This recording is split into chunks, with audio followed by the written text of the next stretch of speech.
Hello दोस्तों, आपका और मेरा यानी कि अपने इस यूट्यूब चैनल में आप सभी का बहुत बहुत स्वागत है। तो कैसे हैं आप? आई होप अच्छे होंगे और आपका प्रिपरेशन भी बहुत अच्छे से चल रहा होगा। मैं हूं आपका दोस्त और इस क्लास का होस्ट राधेश्याम मेहता, और आज हम लोग डिफरेंशियल इक्वेशन का लेक्चर नंबर 4 लेने वाले हैं, ठीक है, जिसमें हम लोग वेरिएबल सेपरेबल मेथड का कुछ प्रॉब्लम सॉल्विंग करेंगे, है ना, जो कि काफ़ी स्टैंडर्ड प्रॉब्लम्स है, जिसमें हम लोग mainly length of tangent, length of normal, length of सब टेंजेंट एंड लेंथ ऑफ सब नॉर्मल, ये इनसे रिलेटेड जो प्रॉब्लम्स है उस पर करेंगे। अगर अभी तक आपने वो लेक्चर नहीं देखा है तो मैं उस लेक्चर का लिंक इस वीडियो के डिस्क्रिप्शन में डाल दूंगा, आप पहले उसको जाएँ देखें, फिर इस लेक्चर को आप देख सकते हैं। और अगर आपको एटलीस्ट फॉर्मूला पता है तो आप इसको कंटिन्यू कर सकते हैं, ठीक है। तो चलो स्टार्ट करते हैं। तो ये रहा आज का पहला प्रॉब्लम, ठीक है। तो आप चाहो तो इसको वीडियो को पॉज करके ट्राई कर सकते हो, फिर हम स्टार्ट करेंगे, ठीक है। अब मेरी बारी।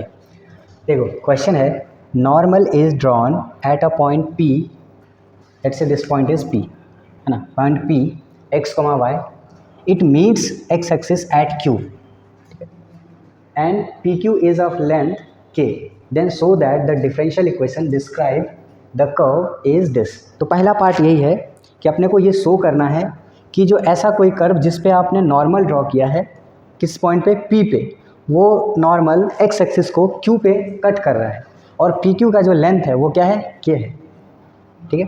तब अपने को ये शो करना है कि ऐसा कर्व का जो डिफरेंशियल इक्वेशन होगा वो इसको, उसका जो डिफरेंशियल इक्वेशन होगा वो ऐसा होगा, ठीक है। ये पहला पार्ट है। और आगे क्या कह रहा है, find equation of such curve which is passing through the point this. तो अब क्या करना है अपने को, वो कर्व भी निकालना है, ठीक है। तो इसमें दो क्वेश्चंस हैं, तो इसको स्टार्ट करते हैं। सबसे पहले क्या कर रहा है, normal is drawn at a point P. तो कोई भी एक रैंडम सा कर्व मैं ले लेता हूँ, इधर रैंडम कर्व ले लिया, इधर ये है y equals to f of x, हमने मान लिया, ठीक है। और कोई पॉइंट p है इस पे, p जिसका कोऑर्डिनेट है x कॉमा वाई, इस पॉइंट P पे नॉर्मल ड्रॉ किया गया है। ये हुआ अपना टेंजेंट और नॉर्मल ये रहा, ठीक है। ये नॉर्मल ड्रॉ किया गया है जो कि एक्स एक्सिस को कहाँ पे कट कर रहा है, Q पे कट कर रहा है, ठीक है। अच्छा, और ये PQ का लेंथ क्या बोल रहा है यहाँ पे, PQ का लेंथ कितना है, Q है, सॉरी PQ का लेंथ कितना है, K है ना।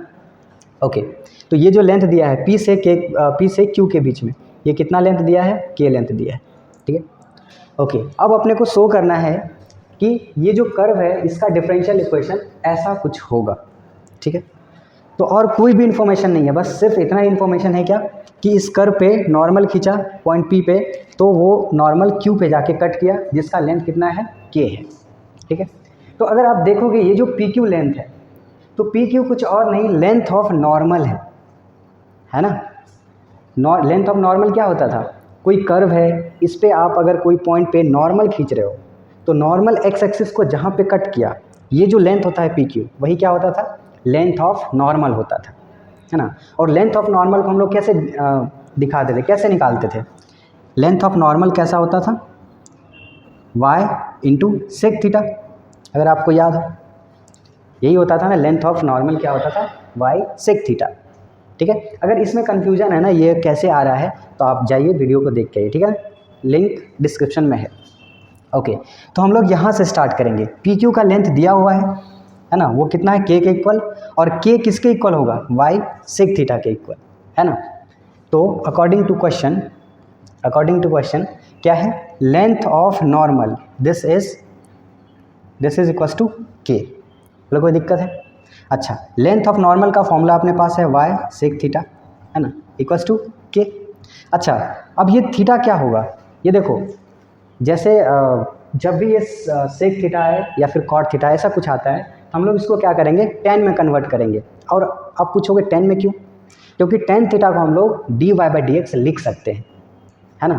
तो इसको कन्वर्ट करते हैं, तो यहाँ से बन जाएगा y, और इसको टेन थीटा में कैसे लिखोगे, अंडर रूट ऑफ, पहले इसको लिखेंगे सेक स्क्वायर थीटा, रूट के अंदर में सेक स्क्वायर थीटा, और उस सेक स्क्वायर थीटा को हम लोग क्या करेंगे, 1 + tan स्क्वायर थीटा में लिख लेंगे, ठीक है। तो 1 + tan square theta equals to K, कोई दिक्कत है क्या। अच्छा, यहाँ से y इंटू, अब ये जो tan थीटा है ना उसको हम लोग क्या लिखेंगे, dy/dx, ठीक है।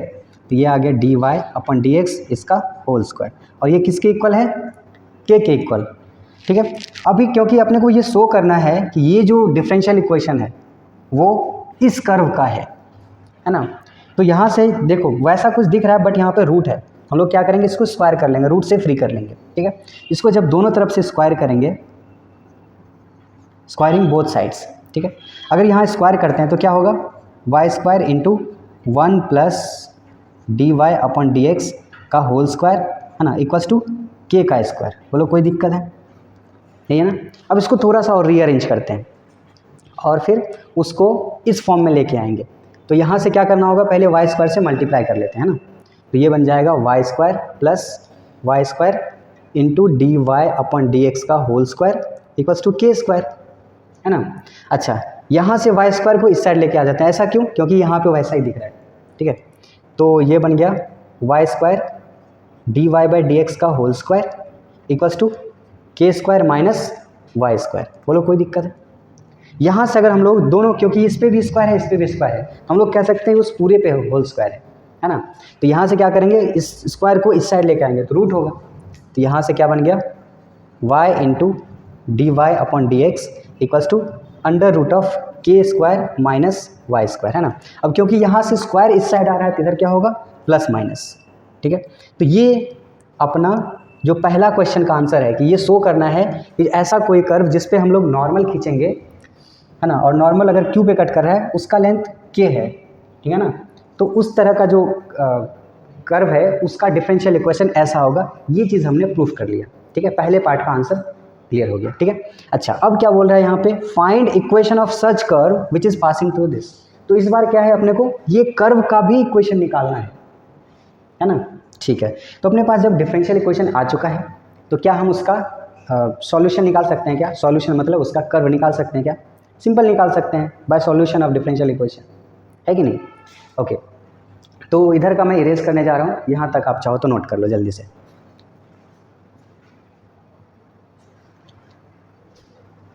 हो गए नोट। ओके, अगर आप length of tangent, length of normal, इसमें अगर आप कोई कन्फ्यूजन है तो आप वो वीडियो देख सकते हैं। अच्छा, तो अपने पास दो डिफरेंशियल इक्वेशन है, एक बार एक प्लस के साथ और एक माइनस के साथ। ठीक है, तो दोनों को हम लोग अलग अलग सॉल्व कर सकते हैं। तो पहला केस लेता हूँ जहाँ से ये प्लस वाले ले रहा हूँ ना, तो y into d y upon d x equals to क्या है यहाँ पे, plus of under root of k square minus y square. ठीक है, ये प्लस वाला हमने लिया, एक मैं सॉल्व करूँगा और एक आप सॉल्व करोगे। ठीक है ना, तो प्लस वाला मैं कर रहा हूँ, माइनस वाला आप सॉल्व कर लेना। ठीक है, दोनों का प्रोसेस सेम ही है, बस इंटीग्रेट तो करना है ना। तो माइनस वाला इधर आप, इधर मैं दे देता हूँ y d y upon d x equals to क्या था, minus of under root k square minus y square. ठीक है, ये करना है डू बाय योर सेल्फ।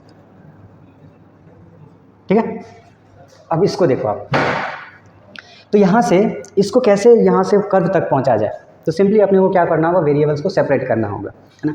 तो सेपरेट करते हैं यहाँ से। तो अगर हम लोग देखें तो ये भी फंक्शन ऑफ y है, इधर भी y है, तो यहाँ से कैसा इसको ऐसा कर सकते हैं क्या, y divided by under root of k square minus y square d y equals to d x. कोई दिक्कत नहीं है, सेपरेट हो गया ना। अब क्या करेंगे, इसको इंटीग्रेट कर लेंगे। ठीक है, अब इंटीग्रेट कैसे किया जाए, इसको कैसे इंटीग्रेट किया जाए, तो हम लोग क्या करेंगे, सिंपली अगर हम लोग रूट के अंदर जो के स्क्वायर माइनस वाई स्क्वायर उसको अगर हम लोग कुछ और सब्स्टिट्यूट कर दें, टी स्क्वायर पुट कर दें, टी पुट कर दें, तो उसको डिफ्रेंशिएट करने से ये जो y है वो dx के साथ चेंज हो जाएगा dt, है कि नहीं। तो यहाँ पे यहीं पे मैं कर लेता हूँ, यहाँ पुट कर लेता हूँ k square minus y square equals to, क्योंकि रूट के अंदर है इसलिए टी स्क्वायर पुट कर लिया। ठीक है, यहाँ से बनेगा के स्क्वायर का 0 और माइनस वाई स्क्वायर का क्या बनेगा 2y, है ना, डी वाई इक्वल्स टू क्या बनेगा 2t dt, 2t dt। बोलो कोई दिक्कत है, नहीं है ना। अच्छा, यहाँ से 2 और 2 कैंसिल हो जाएगा और y dy के बदले में हम लोग क्या लिखेंगे, y dy के बदले में minus T D T, minus of T D T. कोई दिक्कत नहीं है ना। अच्छा, अब जो ये इंटीग्रेशन बन जाएगा, इस वाले पार्ट को आप खुद से ट्राई करना। यहाँ से जो अपना इंटीग्रेशन बन जाएगा वो कैसा बनेगा, ये y dy के बदले में माइनस टी डी टी लिखने वाले हैं और divided by under root of t का square, under root of t का स्क्वायर, ठीक है। और इक्वल्स टू ये डी एक्स का इंटीग्रेशन क्या होने वाला है, एक्स, है ना, ये बन गया एक्स प्लस सी। कोई दिक्कत है क्या, नहीं ना। अच्छा यहाँ आप देखो ये टी और यहाँ पे रूट के अंदर में टी स्क्वायर है, तो दोनों वहाँ से जब बाहर निकलेगा टी और ये टी दोनों हो जाएगा कैंसिल आउट, है कि नहीं। तो यहाँ से बचेगा क्या, सिर्फ डी टी का इंटीग्रेशन होगा, यहाँ पे माइनस उसको रख लिया और ये टी और टी स्क्वायर का रूट, ये तो कैंसिल आउट हो गया, बचा क्या, सिर्फ टी बचा। तो यहाँ पे t equals to x plus c. क्या कोई दिक्कत है, ये टी और ये टी स्क्वायर से कैंसिल हो गया, सिर्फ बचा डी टी और डी टी का इंटीग्रेशन टी, कोई दिक्कत नहीं है ना। अच्छा यहाँ से अब टी का वैल्यू हम लोग ले आएंगे, तो टी का वैल्यू यहाँ से कैसे निकालोगे बताओ। अगर टी स्क्वायर का वैल्यू ये है तो टी का वैल्यू क्या होगा, रूट के अंदर आएगा, है ना, प्लस माइनस रूट के अंदर आ जाएगा, कैसा, के स्क्वायर माइनस वाई स्क्वायर, ठीक है ना। अब यहाँ पे माइनस ऑफ प्लस माइनस के स्क्वायर माइनस वाई स्क्वायर का रूट ये हो गया इक्वल्स टू एक्स प्लस सी। बोलो कोई दिक्कत है।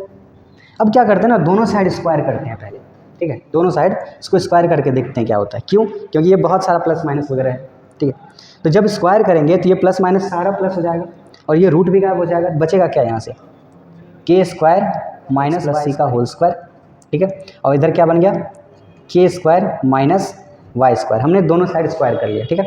यहाँ से क्या बनेगा, एक्स प्लस सी का whole square plus y square equals to k का स्क्वायर, ठीक है।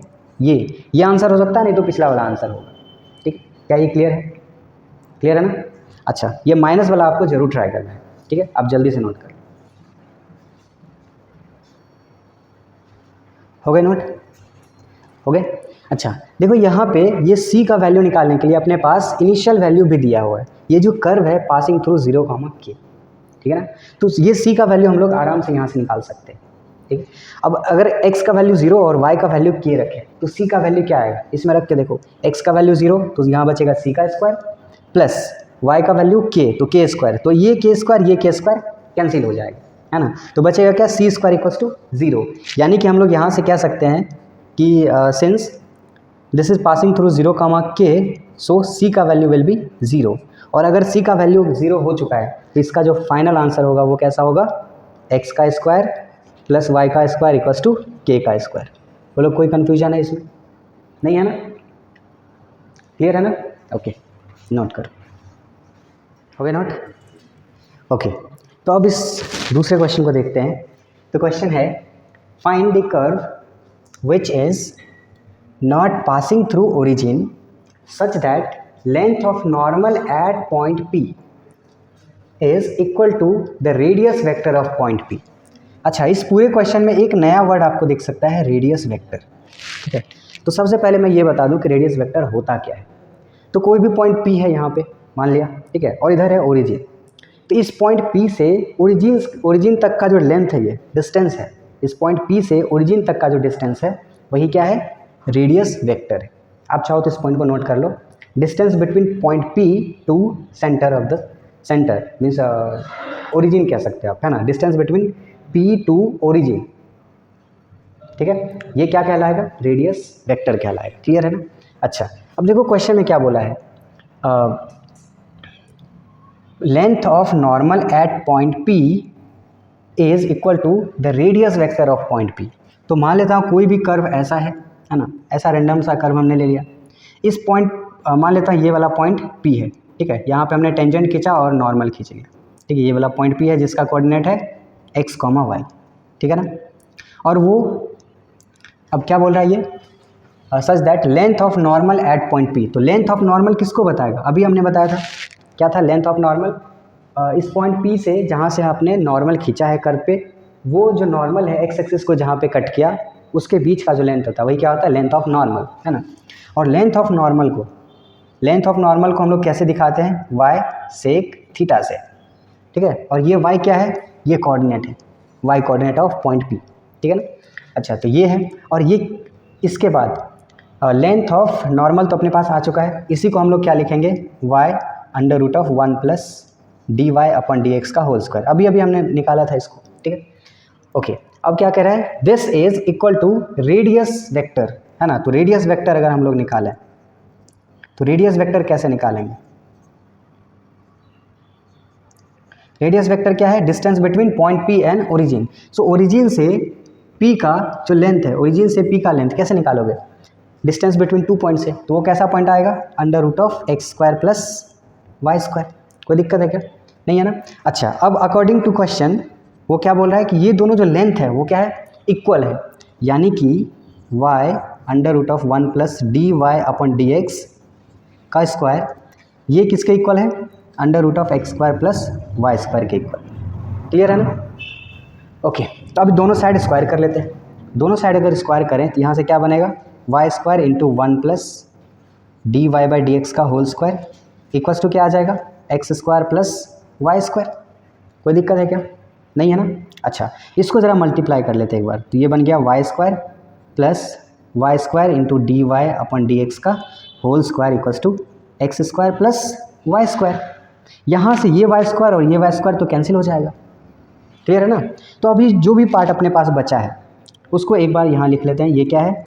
अच्छा, ये बचा है y square into d y by d x का whole square equals to x का स्क्वायर। ठीक है ना। तो ये जो स्क्वायर है ना मैं उधर भेज देता हूँ, तो ये ऐसा भेज करने से क्या होगा?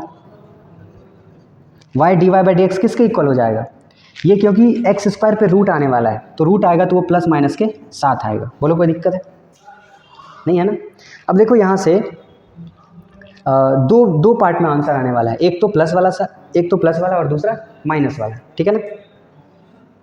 इधर मैं कर लेता हूँ, तो पहले मैं ले रहा हूँ प्लस वाला, यानी कि ये बनेगा y d y by d x equals to x.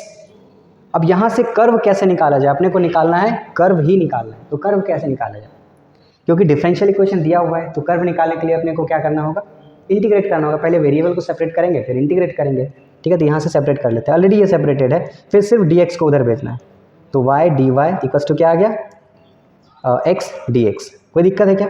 यहाँ से ये बन जाएगा वाई का डेरिवेटिव क्या बनेगा? वाई का integration y square by 2 equals to यहाँ से x square by 2 plus c. कोई दिक्कत है क्या?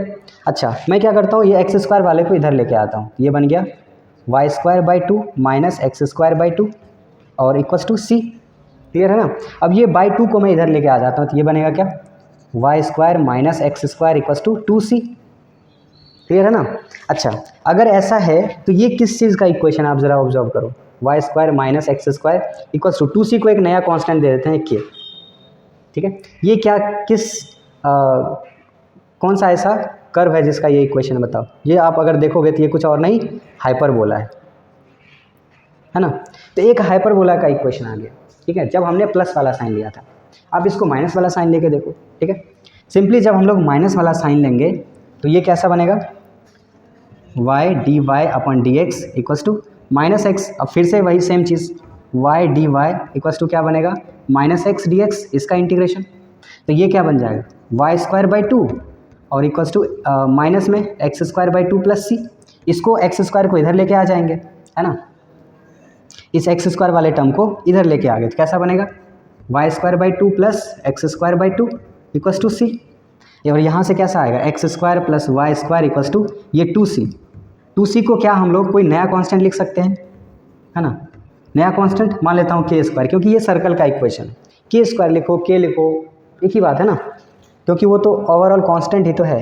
तो दूसरा कैसा इक्वेशन आ गया? सर्कल का।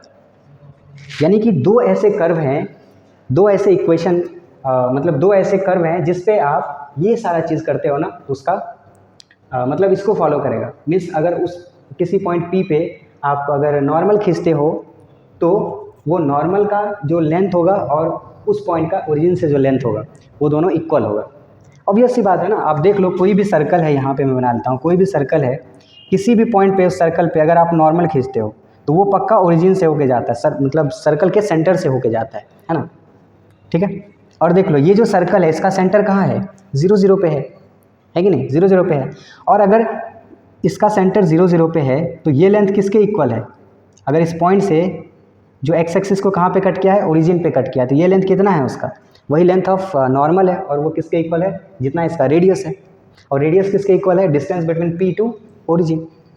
क्लियर है ना। तो एक सर्कल है और दूसरा क्या है? हाइपरबोला, जो इसको फॉलो करेगा। ठीक है ना, जल्दी से नोट कर लो। हो गए नोट? ओके, तो अब इस क्वेश्चन को देखते हैं। ये भी बहुत बेहतरीन क्वेश्चन है, अब ध्यान से देखो। Find the curve lying above x axis. कोई कर्व है जो एक्स एक्सिस के ऊपर है। Such that area bounded by curve and coordinate axis, ठीक है, and variable ordinate is equal to the length of corresponding arc where f of 0 is 1, ठीक है। आप इसको खुद से ट्राई कर लो एक बार, फिर मैं करता हूँ, ठीक है। अब मेरी बारी, ओके। तो कोई कर्व है जो एबव एक्स एक्सिस है, तो एक रफ सा डायग्राम कोई ड्रॉ कर लेते हैं, है ना। ऐसा कोई कर्व है y equals to f of x, ठीक है, और एबव एक्स एक्सिस है। अब क्या बोल रहा है इसमें, area bounded by curve and coordinate axis. Coordinate axis means क्या, ये x axis and y axis. तो कोऑर्डिनेट एक्सिस जैसे ही बोल दिया ना, मतलब वो फिक्स कर दिया, ये वाला एक्स एक्सिस और वाई एक्सिस प्लस कर्व जो एबव एक्स एक्सिस है, ठीक है, ओके। एंड वेरिएबल ऑर्डिनेट, है ना, वेरिएबल ऑर्डिनेट। अब ये क्या है वेरिएबल ऑर्डिनेट, मीन्स कोई ऐसा वैल्यू जो एकदम वेरी कर रहा है, ठीक है। तो ऐसा कोई वैल्यू मैं ले लेता हूँ, ये वाला वैल्यू, ठीक है। ऐसा अज्यूम कर लिया कि ये जो वेरिएबल है वो x है, जो वेरी कर रहा है, इधर से इधर वेरी कर रहा है, ठीक है ना, ओके। तो अकॉर्डिंग टू द क्वेश्चन क्या बोल रहा है कि the area between these three coordinate axis, curve and variable ordinate is equals to the arc length, ठीक है, is equal to corresponding arc length, ठीक है। अब आर्क लेंथ कैसे निकालोगे, ये वाला आर्क लेंथ कैसे निकालोगे, अगर यहाँ पे x है, ये x ऐसे वेरी कर रहा है, मान लेता हूँ मैं कुछ टाइम के लिए यहाँ पे x फिक्स है, ठीक है, तब वो ये जो आर्क है वो कैसे निकालोगे, आर्क निकालना इतना आसान है नहीं। तो क्या करेंगे हम लोग, एक छोटा सा वैल्यू के लिए एकदम छोटा सा पार्ट का हम लोग आर्क लेंथ निकालेंगे, ठीक है, और उसको इंटीग्रेट कर देंगे 0 से लेके x तक, तो पूरे का आर्क लेंथ आ जाएगा। क्या ये कॉन्सेप्ट समझ में आया। आर्क लेंथ हम लोग डायरेक्टली इसको कैसे निकालेंगे नहीं पता, हम लोग क्या करेंगे, एक छोटा सा लेंथ के लिए आर्क लेंथ निकालेंगे और उसको इंटीग्रेट कर देंगे 0 से x तक, ठीक है ना, ओके। तो आर्क लेंथ निकालने के लिए मैं क्या करता हूँ, यहाँ पे छोटा सा वैल्यू ले लिया, है ना, छोटा सा x में चेंज और छोटा सा y में चेंज। तो y में चेंज किया तो ये dy और x में चेंज किया तो dx। तब जो ये आर्क लेंथ बनेगा, ये थोड़ा सा जूम करके मैं दिखा रहा हूँ, अदरवाइज़ वो दिखेगा नहीं, है ना। आप देख लो ऐसा कुछ है, ऐसा है, हम क्या करें, ये वाला निकालने जा रहे हैं, ये आर्क लेंथ निकालने जा रहे हैं। तो पहले ये हमने क्या किया, y निकाल लिया, y में थोड़ा सा चेंज और सिमिलरली dx में भी थोड़ा सा चेंज, ठीक है। तो ये वाला आर्क लेंथ आ जाएगा, समझ में आया क्या। तो वही सेम चीज़ मैं यहाँ करने जा रहा हूँ, तो dy में थोड़ा सा लिया और dx में भी थोड़ा सा लेंथ लिया, मतलब वेरी स्मॉल लेंथ लिया, ठीक है। तो ये आर्क लेंथ आ गया। अब ये आर्क लेंथ निकाला कैसे जाए, अब ये लेंथ अगर dy है, ये लेंथ dx है, तो बताओ ये वाला लेंथ कौन सा होगा, ये वाला लेंथ होगा बाय पाइथागोरस थ्योरम dy का स्क्वायर प्लस dx का स्क्वायर, है ना, यही होगा ये लेंथ, ठीक है। तो वो सारा चीज़ मैं यहाँ पे लिख लेता हूँ। जो आर्क लेंथ है वो कैसा है, under root of dy square plus dx square, है ना। और दूसरा क्या है, area between, area bounded by this coordinate axis, variable ordinate and curve. तो वो एरिया कौन सा है, यही वाला एरिया की बात कर रहे हैं वो। और वो एरिया कैसे निकालोगे बताओ, वो एरिया कैसे निकाला जाए। तो सिंपली हम लोग इंटीग्रेट करेंगे 0 से x तक, क्योंकि ये तो वेरिएबल है ना, वेरी हो रहा है ये, तो x तक इंटीग्रेट करेंगे किसको, f ऑफ x को, है ना। तो y dx, बोलो कोई दिक्कत है ना। अब ये क्वेश्चन में दे रखा है कि जो आर्क लेंथ है और एरिया है दोनों इक्वल है, तो हम कर लेते हैं इक्वल, ठीक है। तो अकॉर्डिंग टू द क्वेश्चन क्या है, ये आर्क लेंथ विच इज़, मतलब एरिया विच इज़ 0 से x y dx, और ये किसके इक्वल है, अंडर रूट ऑफ dy का स्क्वायर प्लस dx का स्क्वायर। अब ये क्योंकि एक स्मॉल लेंथ के लिए था, तो पूरा आर्क लेंथ हम लोग कैसे निकालेंगे, इंटीग्रेट करना होगा 0 से लेके x तक, ठीक है। क्या ये क्लियर हो गया है, क्लियर हो गया ना। अच्छा, अब तो इंटीग्रेट हम लोग करने जा रहे हैं, लेकिन किसके रिस्पेक्ट में कर रहे हैं ये अपने को अभी नहीं पता है। तो क्योंकि इधर हम लोग x के रिस्पेक्ट में कर रहे हैं ना, तो इधर भी x क्या करते हैं हम लोग, इधर भी x के ही रिस्पेक्ट में करेंगे, लेकिन यहाँ से dx क्या ले लेंगे, कॉमन ले लेंगे यहाँ से, ठीक है। dx अगर आप कॉमन लेते हो, ठीक है, तो ये बनेगा इंटीग्रेशन 0 से x y dx equals to, अगर आप dx का होल स्क्वायर कॉमन लो, dx का होल स्क्वायर कॉमन लो, तो बाहर क्या निकल जाएगा dx, और रूट के अंदर क्या बचेगा, यहाँ पे dy अपॉन dx का होल स्क्वायर हो जाएगा और प्लस 1, ठीक है। कोई दिक्कत है क्या इसमें। क्या किया हमने, यहाँ से dx का होल स्क्वायर कॉमन ले लिया, तो यहाँ पे डिवाइड हो जाएगा। अब क्योंकि dy का whole square divided by dx का होल स्क्वायर था, तो उसको हमने 1 में लिख लिया, क्लियर है ना। अच्छा अभी देखो ये इंटीग्रेशन के अंदर में है, ये तो लिमिट क्या था 0 से x ही है, ये y है, अपने को कर्व ही निकालना है और वो कर्व किसके अंदर है, ये y के मतलब इंटीग्रेशन के अंदर है। तो अब उस इंटीग्रेशन से निकाला कैसे जाए, क्या करेंगे हम लोग, सिंपली इसको डिफ्रेंशिएट कर देंगे दोनों तरफ, ठीक है, इसको हम लोग डिफ्रेंशिएट कर देंगे दोनों तरफ। और अगर डिफ्रेंशिएट करते हैं, इसको मैं इरेज कर देता हूँ, ठीक है, अगर डिफ्रेंशिएट करेंगे तो देखो डिफ्रेंशिएट करते टाइम क्या हम लोग यहाँ पे न्यूटन लेबनीज़ थ्योरम लगाएंगे, हाँ या नहीं, एक्चुअली नहीं लगाएंगे, क्यों, क्योंकि यहाँ जो वेरिएबल है वही वेरिएबल यहाँ भी है, अलग वेरिएबल होता तो हम लोग न्यूटन लेबनीज़ थ्योरम लगाते, ठीक है ना, क्योंकि सेम वेरिएबल है तो नहीं लगाएंगे। और यहाँ से अब इसको डिफ्रेंशिएट करेंगे सिंपली, तो ये y बाहर आ जाएगा, y बाहर आ गया, और यहाँ से ये वाला पार्ट बाहर आ जाएगा, ठीक है ना, क्योंकि ये दोनों कैंसिल आउट हो जाएगा, इंटीग्रेशन और डेरिवेटिव डिफ्रेंशिएशन दोनों कैंसिल आउट होगा, तो ये वाला पूरा बाहर आ जाएगा। क्या है ये, अंडर रूट ऑफ dy/dx का स्क्वायर प्लस 1। कोई कन्फ्यूजन है क्या, क्लियर है ना। ओके अब यहाँ से यहाँ रूट है तो क्या करते हैं, दोनों तरफ स्क्वायर है ना, स्क्वायरिंग, तो स्क्वायर किया तो क्या बन गया, y² इक्वल्स टू dy/dx का होल स्क्वायर प्लस 1, ठीक है ना। इस 1 को मैं उधर भेज देता हूँ और इसको ऐसा लिख देता हूँ dy/dx का स्क्वायर इक्वल्स टू 1 मतलब y² माइनस 1, ठीक है ना। यहाँ से dy/dx निकालना पड़ेगा अपने को, क्यों, क्योंकि अपने को कर्व तक पहुँचना है ना। तो dy/dx इक्वल्स टू क्या होगा, plus minus under root of y² minus 1। यहाँ से दो पार्ट में आंसर आएगा, एक तो प्लस वाला और एक माइनस वाला, क्या कोई दिक्कत है इसमें, नहीं है ना। अब यहाँ तक नोट करो, फिर अब इसको यहाँ से हम लोग कर्व निकालेंगे, जल्दी से नोट कर लो, हो गया नोट। ओके तो अब यहाँ से दोनों को 1 बाय 1 दोनों का आंसर निकालेंगे, ठीक है। तो एक बार मैं प्लस लेता हूँ, प्लस साइन के साथ इधर dy/dx equals to root of y² minus 1, और इस साइड में हम लोग सॉल्व करेंगे किसका, माइनस के साथ, dy/dx equals to minus of root y² minus 1, ठीक है। ओके तो अब यहाँ पे वेरिएबल को सेपरेट करते हैं, यहाँ बनेगा dy/अंडर root of y² minus 1 equals to dx, और फिर इसको इंटीग्रेट कर लेंगे। कोई दिक्कत है क्या, नहीं है ना। अच्छा तो यहाँ से इसका इंटीग्रेशन क्या होता है, अगर आपको याद हो, इंटीग्रेशन ऑफ 1/अंडर root of x² minus a² dx क्या होता था, ये होता था ln x plus copy paste, जो भी यहाँ पे ना वही copy and paste, x² minus a² और प्लस इंटीग्रेटिंग कांस्टेंट, ठीक है ना, क्लियर है ना। कैसा होता था, ln x प्लस जो भी यहाँ पे कॉपी एंड पेस्ट, ठीक है। ओके तो इसका क्या हो गया answer, ln of y plus under root of y² minus 1 equals to x plus c. कोई दिक्कत है क्या। अच्छा यहाँ से क्या करता हूँ मैं, बेस को चेंज कर लेता हूँ, तो यहाँ बन गया y plus under root of y² plus 1 equals to क्या बनेगा, e power x plus c, और e power x plus c को हम लोग क्या लिखेंगे, e पावर x है ना, e power x into e power c।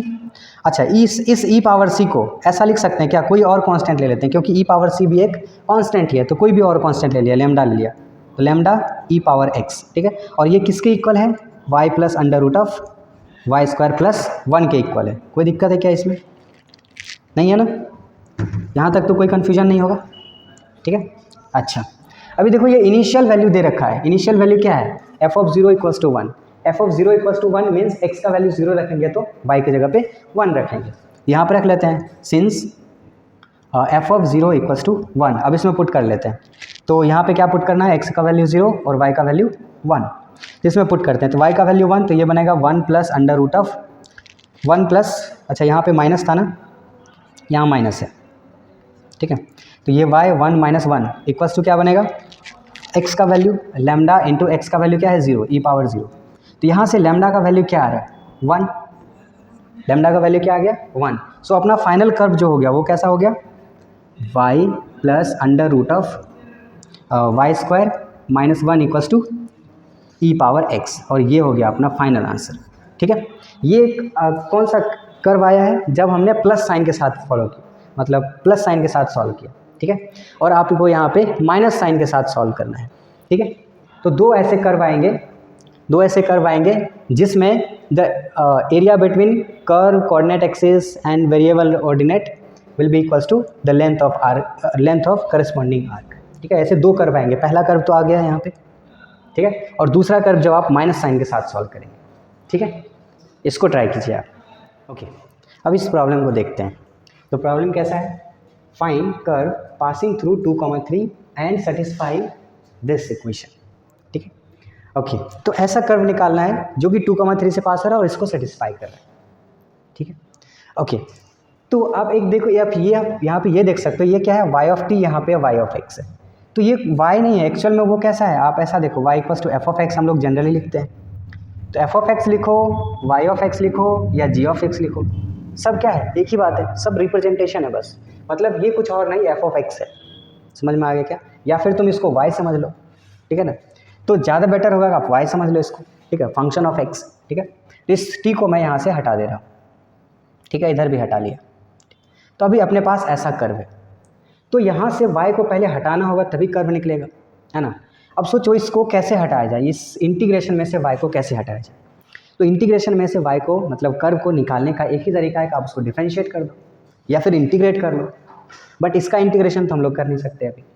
ठीक है, तो हम लोग क्या करेंगे, इसको डिफरेंशिएट करेंगे और न्यूटन लेबनीज रूल लगाएंगे। क्या होता था न्यूटन लेबनीज रूल, अगर यहाँ पे u ऑफ x से v ऑफ x है ना, और यहाँ पे कुछ है f ऑफ t dt, तो जब इसको आप डिफरेंशिएट करोगे, है ना, जब आप इसको डिफरेंशिएट करोगे तो ये कैसा होता था, अपर लिमिट को यहाँ रख लेते थे,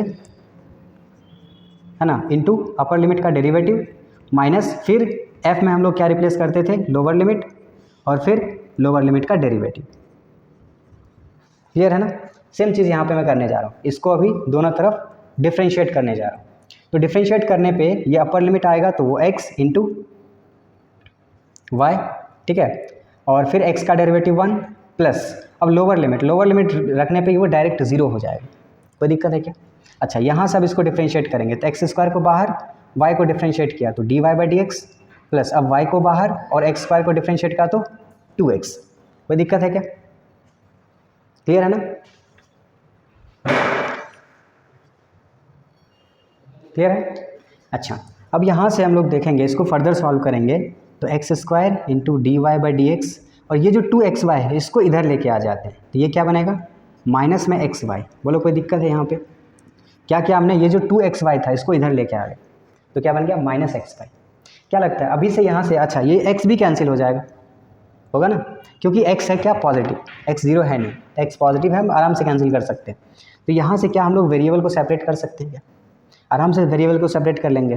तो यहाँ से y को उधर भेजो और x को उधर ही रहने देते हैं, x को इधर, तो ये बन गया 1 by x d x equals to 1 by y d y, और ये माइनस साइन के साथ। कोई दिक्कत है क्या इसमें? कोई दिक्कत है? देखो क्लियर है ना। अच्छा, तो क्या करते हैं, इसको अब इंटीग्रेट कर लेते हैं। ठीक है, इस माइनस को इधर ही रख लिया तो अब ये बनेगा minus of ln x equals to ln of y plus c। Clear है ना। या उस साइड c लिखो या फिर इस साइड c लिख लेते हैं, एक ही बात है। ठीक है, अभी मैं इस ln x को उधर लेने जा रहा हूँ। ठीक है, तो ये बनेगा c equals to ln of y plus ln of x, और इन दोनों से बाय ln का यहाँ से ये क्या बनेगा, ln of x y equals to क्या आ गया, c। यानी कि x y का वैल्यू इस बेस को इधर भेजते हैं तो क्या बनेगा, e पावर c। बोलो कोई दिक्कत है? और e पावर c को हम लोग कोई नया कांस्टेंट मान लेते हैं, लैम्डा, तो एक्स वाई इक्वल्स टू क्या आ गया, लैम्डा। ठीक है, अच्छा ये लैम्डा निकालने के लिए अपने पास इनिशियल वैल्यू दिया हुआ है 2,3। ठीक है, तो सिंस पासिंग थ्रू 2,3 इसमें रखो, तो x का वैल्यू 2 और y का वैल्यू 3, तो कितना बन जाएगा, लैम्डा का वैल्यू 6। ठीक है ना। सो अपना जो कर्व आ गया क्या बन गया, एक्स वाई इक्वल्स टू 6, ये अपना फाइनल आंसर आ गया। क्या ये क्लियर है? क्लियर है ना। ठीक है, तो आज के क्लास में हम लोग इतना ही करेंगे। जो अगला लेक्चर होगा उसमें हम लोग reducible two variable separable method को करेंगे। ठीक है ना। तब तक के लिए आप अच्छे से जितने भी वेरिएबल सेपरेबल वाले प्रीवियस ईयर के क्वेश्चंस हैं सबको आपने सॉल्व कर लो। ठीक है, तो मिलते हैं अगली क्लास में, तब तक के लिए बाय बाय।